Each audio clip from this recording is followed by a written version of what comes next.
सोलापूर शहरालगत असलेल्या सोरेगाव परिसरात बिबट्या सदृश प्राणी आढळल्याची वार्ता येतात वन विभागाकडून सोरेगाव परिसरात खबरदारीच्या उपाययोजना केल्या जात आहेत. सोरेगाव आणि परिसरामध्ये ऊसाचे क्षेत्र जास्त असल्याने बिबट्यासारख्या वन्य प्राणी आपल्या अन्नाच्या शोधात येण्याची शक्यता दाट असते. या एकमेव कारणावरून सोरेगाव परिसरात बिबट्या आढळल्याच्या वार्तेला पुष्टी मिळत होती. कदाचित त्यामुळे खबरदारीचे उपाय म्हणून वन विभागाकडून बिबट्या जेरबंद करण्यासाठी जाळी टाकण्यात आली आहे. शिवाय ड्रोन मार्फत सोरेगाव परिसरात टहळणी केली जात आहे. इतकेच नव्हे तर वन विभागाचे कर्मचारी सदृश परिसरात गस्त घालताना दिसून येत आहेत. 8 दिवस उलटून गेले तरी बिबट्यासारखा कोणताही प्राणी आम्हा गावकऱ्यांना दिसला नाही. तरी देखील लोकांना वन विभागाकडून योग्य ती खबरदारी घेण्याची सूचना दिल्याची माहिती स्थानिक रहिवासी महिलांनी दिली.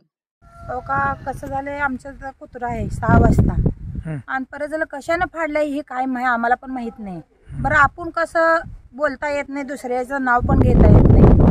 बरं, 6 वाजता गेल्यानंतर ते कुत्रं मेल्यानंतर मग त्यांना कळू लावून त्यांनी आम्ही लेकरं बाळं, लहान लेकरं, शेळ्या गुरं असतात ते फक्त एवढंच की आम्हाला म्हणून सुरक्षितची जाळी लावलीत. बरं, इकडे तिकडे हिंडू नका म्हणून हातात काठी घ्या, टेप, मोबाईल घ्या, टेप घेऊन असं हिंडा, बसू नका असं म्हणून सांगितले. तुमचंच कुत्रं पाडलं का? हा, आमचेच कुत्रं फाडले.